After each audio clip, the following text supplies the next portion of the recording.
Cathie Wood, founder, CEO, and chief investment officer of ARK Investment Management, isn't a stranger to making bold calls on EV maker Tesla. She recently appeared on Barron's and predicted traditional automaker GM may go bankrupt. Cathie Wood believes GM invested too little, too late, and believes electric vehicles continue to take share from gas-powered machines. Traditional car makers will face a reckoning.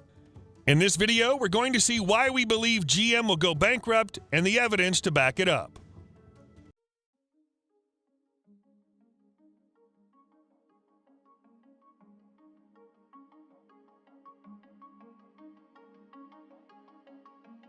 Many manufacturers have vowed to eliminate all types of internal combustion engine-powered vehicles from their lineups within the next decade or so, and General Motors is no exception. GM has officially announced it wants to have an EV-only lineup, but it seems not everybody in the company is convinced it can be done this quickly. Not that long ago, Joe Biden praised Mary Barra and GM for leading the EV race, and in his speech he failed to mention Tesla. Mary, I can remember talking to you way back in January about the need for America to lead in electric vehicles. And I can remember your dramatic announcement that by 2035, GM would be 100% electric. You changed the whole story, Mary, wherever you are. There you are. You did, Mary. You electrified the entire automobile industry. I'm serious. You led, and it matters. Musk said that Biden is biased, and he simply ignored Tesla on purpose because the automaker's not unionized. You know, like Biden held this EV summit. Didn't invite Tesla. Invited GM, Ford, Chrysler, and UAW. An EV summit on the White House.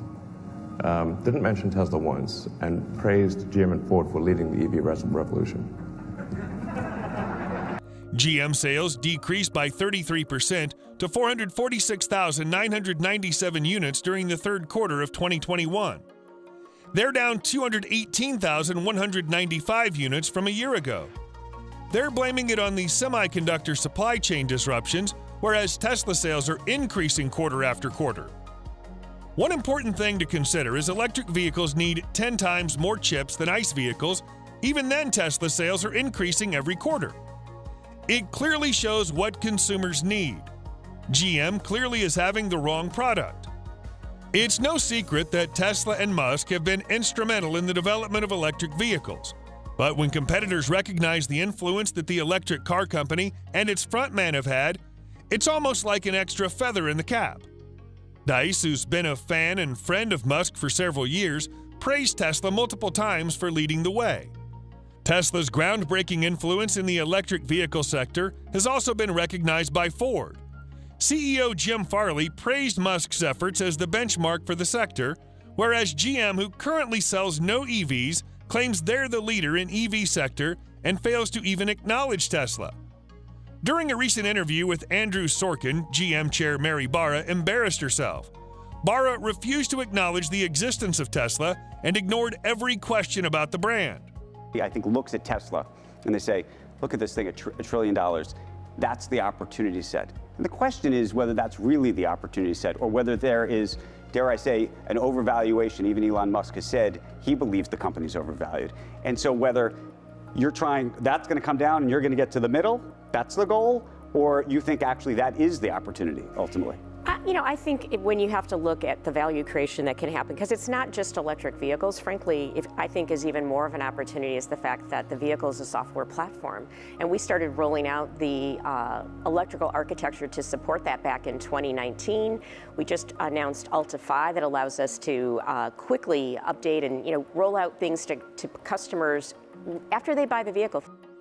This is especially true as GM struggles, has no current EVs on the market, and won't be selling any EVs in high volume anytime soon. Sorkin took it a step further by repeatedly pressing Barra to at least so much as acknowledge Tesla's lead, success, etc., but she held strong and refused to offer Tesla even the slightest bit of credit. To be clear, Barra stuck with the narrative from President Biden that GM has been the EV leader and won't concede to anyone.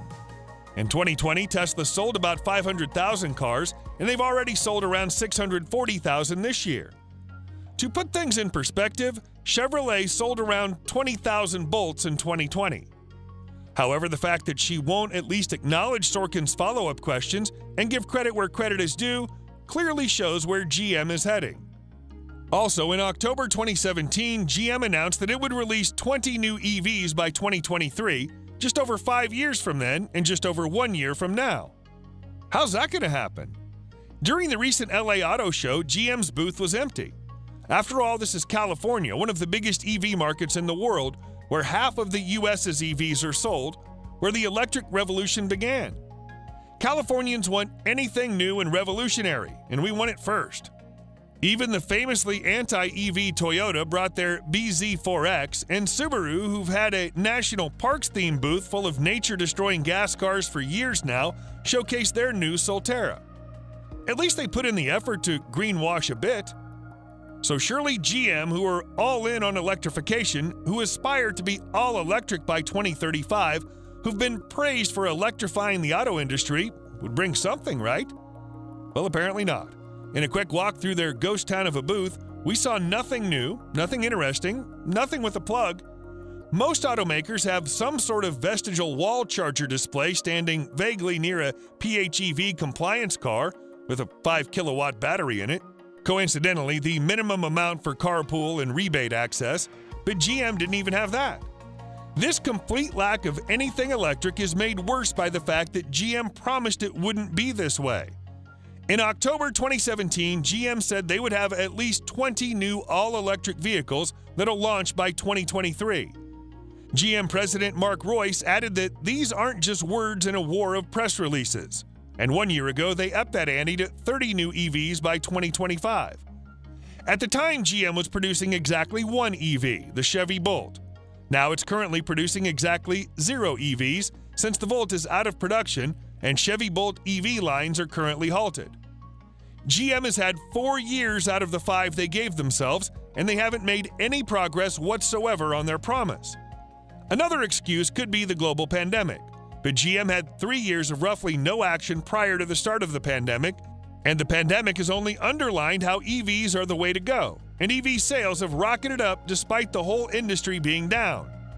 Instead, GM spent most of that time lobbying and suing to stop EVs, and only stopped right after President Joe Biden's election. So there's really no excuse for this sad showing, and no charitable angle from which to look at it. GM is failing miserably at delivering the promises they've made. Even with the Bolt recall, they waited for almost a year before accepting it. For months, there have been reporting on the mounting pressure to have GM recall the Bolt EV after several cars caught on fire while charging. Everything pointed to a similar battery defect as Hyundai experienced with its LG batteries in the Kona EV. But while the Korean automaker recalled the vehicles to replace the batteries, GM resisted battery replacements. After almost a year, GM finally caved and announced that they'll replace batteries in all 2017 to 2022 Bolt EVs.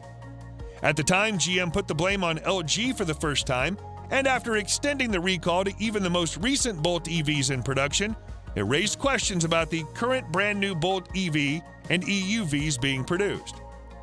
GM later stopped production and blamed it on the chip shortage rather than accepting issues with their batteries. The company's reticence to replace the batteries and admit there's a problem with them shows where GM is headed. They cannot produce one EV properly, and claiming they're the leader in EVs is totally pathetic.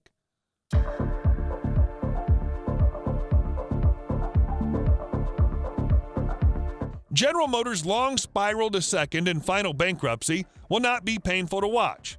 Naturally, the government might bail them out once again with the taxpayers' money, but it's highly unlikely.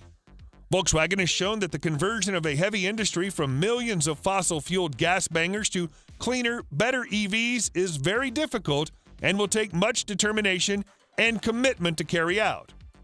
For huge gas car corporations to design and build out new EV platforms will mean temporary reductions in profits, laying off workers, and a juggling act of phasing out the inferior 19th century technology. Add to the pain of dealing with labor unions, reductions in parts and service revenue, and changing the franchise dealer model to fit a new set of customers who are slowly learning the advantages of direct sales. GM farmed out 85% of Bolt development to South Korea and trashed the best bridge technology they had, EREV plug-in hybrid Voltec. In the end, Voltec was wasted on a 4-seat, impractical 4-door coupe destined for tiny 20,000 unit a year manufacture. Even though every Bolt EUV, Bolt, Volt, and Cadillac with a plug that's been built lost GM thousands of dollars per unit. Even today, it seems few EV heads understand how economy of scale works, even as Chevy dealers discounted Bolts $8,000 to $12,000 just to move them off their lots. Bolt fans would argue GM was making a profit on them. GM is likely reaching a point where they just cannot catch up. Once Hyundai Group, Ford, and Volkswagen start producing 2 to 3 sizes of EV SUV, the writing's on the wall. Over the not-too-distant horizon is the affordable EV subcompact. That day will be the death of GM and anyone else dragging their heels as drastically as they have. Thanks for watching. Until next time.